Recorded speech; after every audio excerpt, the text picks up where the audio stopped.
Ciao a tutti e bentornati sul canale. Oggi faremo un tutorial veramente originale. Faremo questa presina a forma di crostata. Per fare questa presina a forma di crostata noi avremo bisogno di un po' di cose.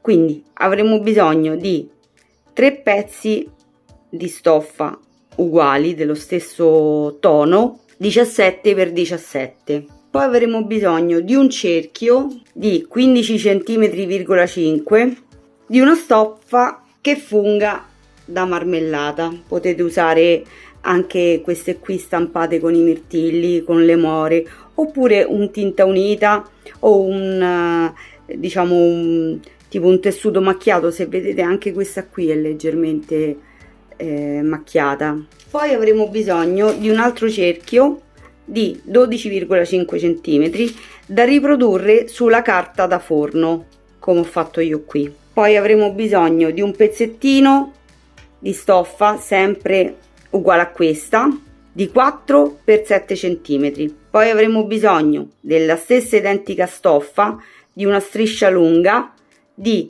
4x55 cm. E poi avremo bisogno di 6 strisce da 3 cm per 17, sempre della stessa stoffa di questo. Quindi questi pezzi qui sono tutti quanti, diciamo, del fondo base, di questa stoffa base. Avremo infine bisogno anche di una serpentina, eccola qui. In particolar modo questa fa parte dei nastri di Mirta, che è una marca che potete trovare tranquillamente in mercerie, diciamo, ben fornite, oppure anche credo ci sia lo shop online dei nastri di Mirta, e di questa ne serviranno 55 cm. Avremo bisogno poi anche del Thermolam. Potete fare o un pezzo unico da 34 cm per 17, oppure due pezzi 17 per 17. Poi avremo bisogno anche ovviamente di un bottoncino decorativo, più o meno di 2 cm, 1,5 cm, 2 cm, poi dipende appunto anche il gancio che andremo a fare per appendere la presina. Io qui vi faccio tagliare appunto 4 cm per 7, ma il gancio potete farlo anche con questo. Se vi avanza un pezzettino, ecco qua, potete fare il gancio della presina anche in questo modo. Quindi quella è una cosa che si vede poi verso la fine, insomma. Quindi ora mettiamoci al lavoro, ma vi ricordo sempre di iscrivervi al canale se non lo avete già fatto e di attivare la campanella per le notifiche, per restare aggiornati appunto sulle prossime uscite di questi video tutorial. Mi raccomando poi di condividere il video, in questo modo contribuirete attivamente alla crescita del canale e questo mi darà la possibilità di fare sempre nuovi tutorial per voi. Buon lavoro e buona creatività a tutti! La prima cosa che noi andremo a fare è mettere dritto su dritto questi due pezzi di stoffa. Dopodiché metteremo il nostro cerchio da 12 cm e mezzo al centro. Una volta centrato il cerchio dovremo disegnare il contorno di questa sagoma sulla stoffa.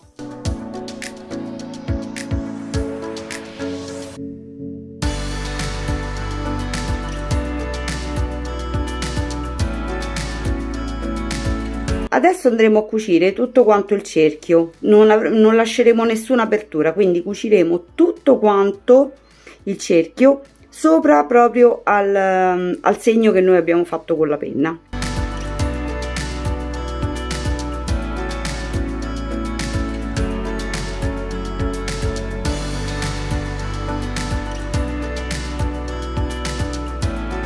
Adesso qui dovremo lasciare più o meno 7 mm tutti quanti intorno.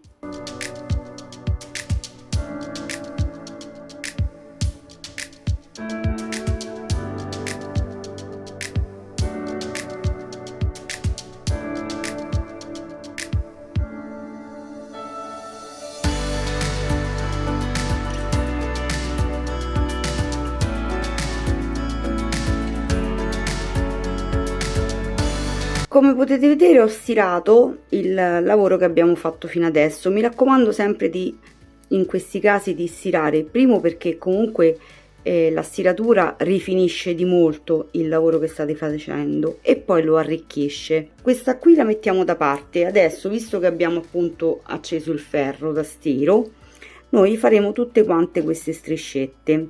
Le striscette queste qui da 3x17 dovremo piegarle così e poi così. Queste saranno le strisce della crostata, quindi non importa se sotto non sono rifinite, perché poi andranno cucite qui. Mentre invece il pezzettino di stoffa per fare il gancio della presina dovrà essere stirato come lo sbiego, e questo fungerà invece, questa striscia lunga da 55 cm fungerà proprio da sbiego, quindi dovremo piegarla prima a metà e poi ripiegarla così e così, in modo che venga appunto uno sbiego preciso.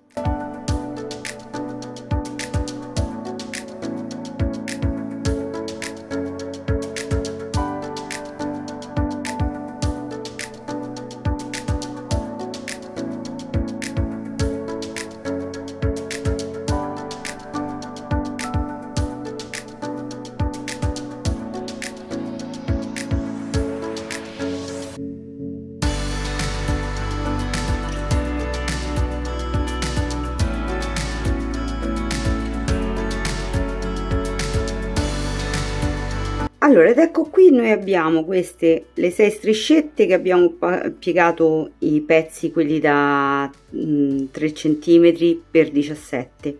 Abbiamo questo che l'abbiamo piegato tipo sbiego, quello da 4 cm per 7 e poi ripiegato su se stesso, che però come abbiamo detto all'inizio è facoltativo, perché potete usare anche la serpentina per fare il gancetto della presina.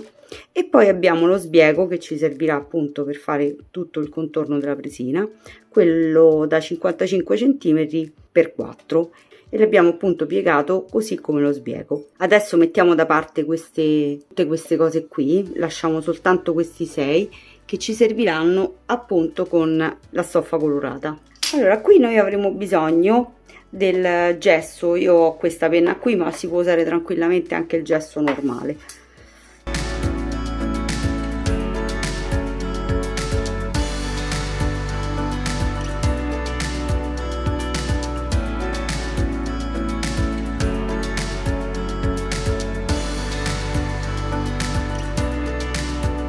Allora, io queste righe le ho tracciate ad occhio, sono più o meno distanti 4 cm l'una dall'altra.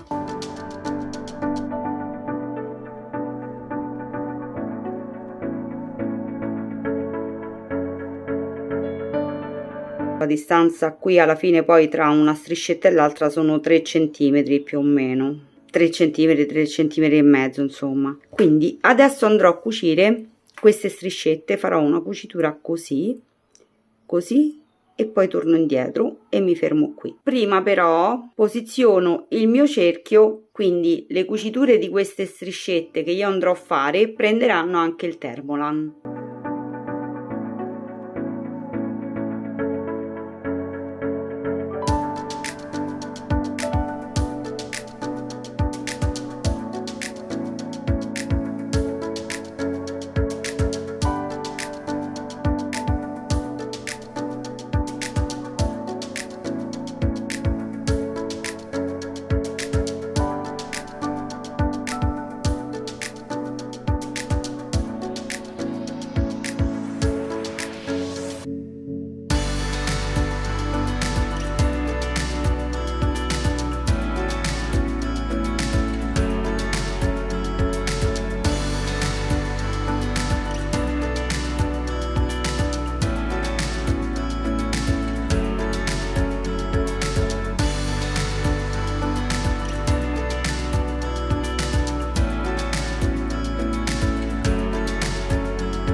Adesso noi metteremo la parte, quella che abbiamo fatto prima, qui, fermiamo poi con delle mollettine .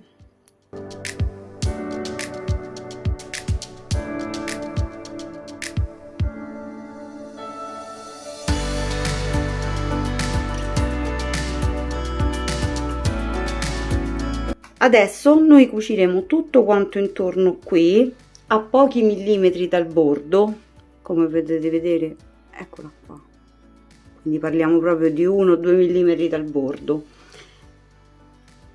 cercando di non far uscire la parte sotto, vedete? Deve essere messa molto bene la parte sopra. Vi ricordate la carta forno che vi avevo detto di fare il cerchio da 12 cm e mezzo? Perché questo cerchio rispecchia perfettamente il cerchio appunto che abbiamo ribattuto proprio adesso, no? Quindi noi adesso che cosa andiamo a fare? Abbiamo fatto questo cerchio qui, lo giriamo, mettiamo quello da 15,5 cm sotto e lo rigiriamo un'altra volta. Cosa facciamo noi? Adesso dobbiamo centrare questo cerchio dentro l'altro cerchio. Questo ovviamente per le principianti, per le persone che sono poco esperte. Ovviamente se voi siete abbastanza esperte potete fare tranquillamente una cucitura a 2 cm da questa cucitura qui dell'impuntura che abbiamo fatto adesso. Comunque adesso noi faremo un altro cerchio tutto quanto qui intorno.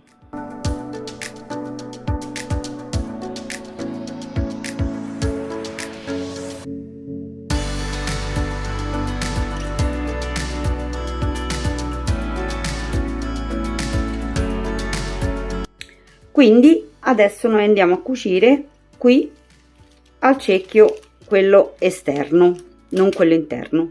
Faremo una cucitura tutta quanta qua intorno, perché dopo dobbiamo ritagliare la nostra presina.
Questa è la nostra presina terminata, io le trovo veramente bellissime, oltretutto possono essere un regalo come al solito, sempre per la festa della mamma, per i nonni, per una sorella che cucina, insomma potete veramente regalarle a chiunque, le trovo stupende e soprattutto fanno venire voglia di mangiare una crostata. A me non resta che salutarvi e rimandarvi al prossimo video. Io vi ricordo sempre di iscrivervi al canale se non lo avete già fatto, di attivare la campanella per le notifiche, di lasciare un commento per farmi sapere come vi siete trovati appunto con questo tutorial e se il video vi è piaciuto di condividerlo. Ciao, al prossimo tutorial!